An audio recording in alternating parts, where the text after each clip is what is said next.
Assalamualaikum warahmatullahi wabarakatuh. Perkenalkan, nama saya Muhammad Adli Putra Effendi. Saya dari kelompok 16. Saya akan membahas materi yang berjudul Mukjizat atau Ijaz Al-Quran dan nikmat turunnya secara berangsur-angsur. Materi yang pertama yaitu definisi kemukjizatan Al-Quran. Kata mukjizat dari segi bahasa berarti melemahkan, menundukkan, atau ketidakmampuan mengerjakan sesuatu. Sedangkan menurut istilah berarti suatu perkara yang tidak dapat dilakukan manusia baik secara individu maupun kolektif. Sedangkan menurut Mana Al-Katan, ijaz kemukjizatan adalah menetapkan kelemahan. Kelemahan menurut pengertian umum adalah ketidakmampuan mengerjakan sesuatu. Lawan dari kudrah atau potensi power kemampuan. Apabila kemukjizatan muncul, maka nampaklah kemampuan mukjiz atau sesuatu yang melemahkan. Yang dimaksud dengan ijaz dalam pembahasan ini ialah menampakkan kebenaran Nabi dalam pengakuannya sebagai seorang rasul, dengan menampakkan kelemahan orang Arab dalam melawan mukjizat yang kekal, yakni Al-Quran dan orang-orang sudah mereka. Materi selanjutnya yaitu tahap-tahap Rasulullah menantang bahasa Arab dengan Al-Quran.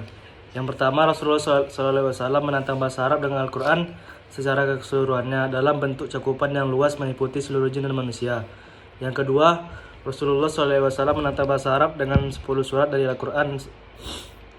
Selanjutnya, pada masa itu kita diketahui bahwa bangsa Arab adalah para ahli bahasa dan balaghah.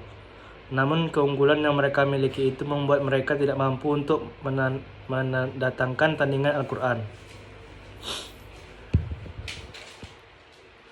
Mereka terbungkam dan tidak bisa berbuat apa-apa, sehingga untuk merendahkan Al-Quran mereka mencoba dengan cara lain, dengan mengatakan Al-Quran adalah sihir, perkataan ahli syair, atau orang gila, atau dongeng orang-orang masa lampau. Sehingga telah nyata bahwasannya bangsa Arab tidak sanggup menandingi kehebatan Al-Quran meskipun mereka pakar dalam bidang bahasa Arab dan balaghah, dan juga kemukjizatan Al-Quran sebagai tantangan untuk seluruh umat dalam segala masa. Materi selanjutnya itu macam-macam kemukjizatan Al-Quran. Yang pertama, mukjizat materi indrawi. Mukjizat ini terdapat pada nabi-nabi terdahulu, artinya bahwa keluar biasaan tersebut dapat disaksikan dan dijangkau langsung lewat indera oleh umat tempat nabi-nabi menyampaikan risalah.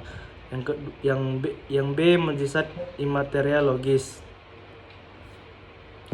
yaitu mukjizat yang diturunkan kepada nabi terakhir yaitu Muhammad SAW, berupa mukjizat Al-Quran yang sifatnya bukan indrawi atau material tetapi dapat dipahami akal dan tidak dibatasi oleh suatu tempat atau masa tertentu. Mukjizat Al-Quran dapat dijangkau oleh setiap orang yang menggunakan akalnya di mana dan kapanpun. Perbedaan ini disebabkan oleh dua hal pokok. Yang pertama itu para nabi sebelum Nabi Muhammad SAW ditugaskan untuk masyarakat dan masa tertentu. Yang kedua, manusia mengalami perkembangan dan dalam pemikirannya. Selanjutnya itu segi-segi kemukjizatan Al-Quran.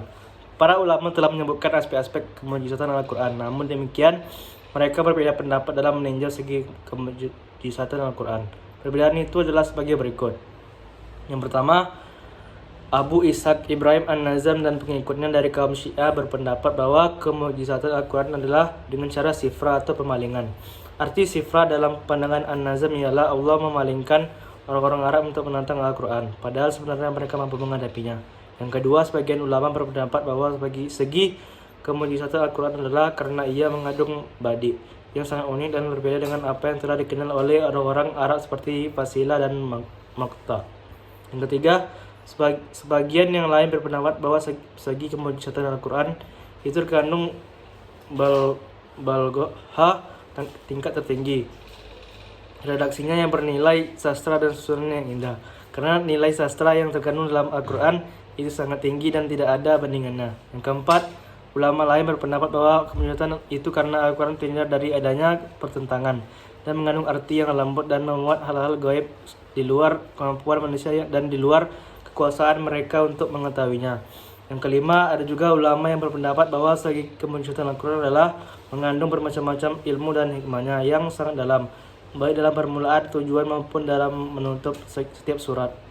Materi selanjutnya itu hikmat diturunkannya Al-Quran secara berangsur-angsur. Hikmah turunnya Al-Quran secara berangsur-angsur yaitu yang pertama, untuk melakukan hati Rasulullah SAW dalam menghadapi kaum yang memiliki watak dan sikap yang begitu keras. Yang kedua, tantangan dan mukjizat.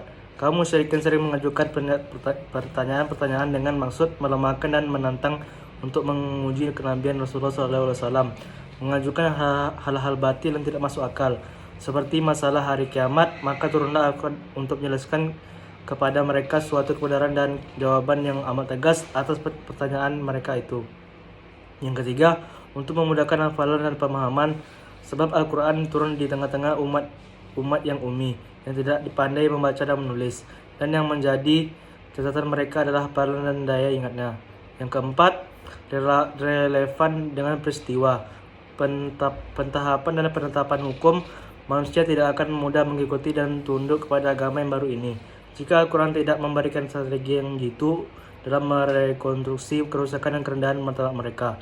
Yang kelima, karena proses turunnya berangsur-angsur, maka orang pun mengkajinya sedikit demi sedikit. Ketika itu mereka mendapati rangkaiannya yang tersusun cermat sekali, dengan makna yang saling bertaut, dengan redaksi yang begitu teliti, ayat demi ayat, surat demi surat yang terjalin saling bertautan bagaikan rangkaian mutiara yang indah dan belum pernah ada bandingannya. Yang keenam, mempunyai faedah dan pendidikan dan pengajaran. Proses turunnya yang secara berangsur-angsur dan bertahap merupakan bantuan yang paling baik bagi jiwa manusia dalam upaya menghafal Al-Quran, memahami, mempelajari, memikirkan maknanya dan mengamalkan kandungannya. Sekian materi dari saya. Mohon maaf jika ada kesalahan. Wabillahi taufiq wal hidayah. Wassalamualaikum warahmatullahi wabarakatuh.